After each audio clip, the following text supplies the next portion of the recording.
So Shivraj Siva YouTube சேனலுக்கு எல்லோரும் நான் வரவேற்கிறேங்க. குட் மார்னிங் ஆல், இனிய காலை வணக்கம்ங்க.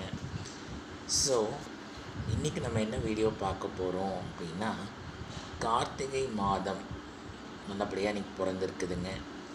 ஸோ என்ன தான் நம்ம 365 நாளும் தெய்வத்தை நம்ம வழிபட்டு வந்தாலும் நமது மூதாதையர்கள், அதாவது நம்மளோட ஆன்சிஸ்டர்ஸ் இருக்காங்க இல்லைங்களா, ஸோ அவங்க ஒரு சில குறிப்பிட்ட மாதத்தை எக்ஸ்க்ளூசிவாக எஸ்பெஷலாக தெய்வத்தை வணங்குவதற்காக அப்படிங்கிறது ஒரு சில மாதங்கள்லாம் நம்மளுக்கு சொல்லிட்டு போயிருக்கிறாங்க. அதில் முதன்மையானது அப்படின்னு சொல்லி பார்த்தீங்க, அதில் ரொம்பவே முக்கியத்துவம் வாய்ந்தது முதன்மையானதுன்னு பார்த்தீங்கன்னா இந்த கார்த்திகை மாதம் அப்படின்னு சொல்லலாங்க. ஏன் இந்த கார்த்திகை மாதம் அவ்வளோ முக்கியத்துவம் வாய்ந்தது அப்படின்னா, இந்த மாதத்தில் தான் விரதம் இருந்து ஐயப்ப பக்தர்கள் சபரிமலைக்கு அந்த ஜோதியை காண செல்வார்கள். ஒரு மண்டலம் 48 நாள் விரதம் இருந்து நேர்த்தியாக விரதம் இருந்து அவங்க சபரிமலைக்கு இருமுடியை கட்டி கொண்டு அத்தனை பேரும் போவாங்க. ஸோ அவங்க தங்களுடைய விரத நாட்களை தொடங்கக்கூடிய காலம் அப்படிங்கிறது இந்த கார்த்திகை ஒன்று.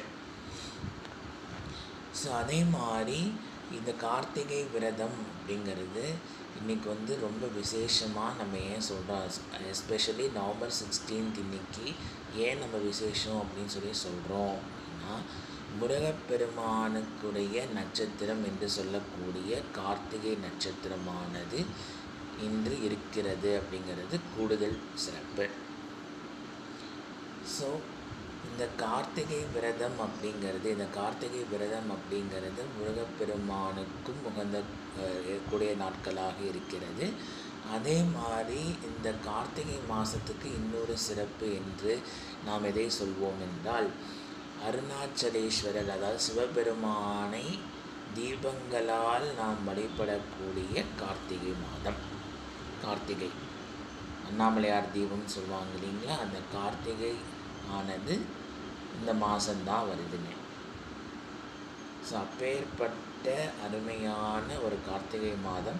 இன்னொரு விசேஷம் என்னவென்றால், பிரதி திங்களன்று, அதாவது வரக்கூடிய திங்கட்கிழமை, இந்த மாதம் இருக்கக்கூடிய அனைத்து திங்கட்கிழமைகளிலும் சிவாலயங்களில் சோமவாரம் என்று சொல்லக்கூடிய திங்கட்கிழமையில் இது கார்த்திகை சோமவாரம் பூஜைகள் வெகு சிறப்பாக நடைபெறும். இப்போ அதில் விசேஷம் பார்த்திங்கன்னா சங்காபிஷேகம், சங்காலையே சிவபெருமானுக்கு அபிஷேகம் பண்ணுவாங்க.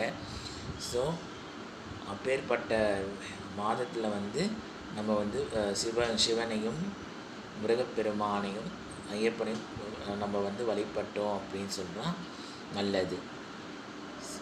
So thank you. Keep subscribe my channel, keep following and subscribe my channel. Thank you.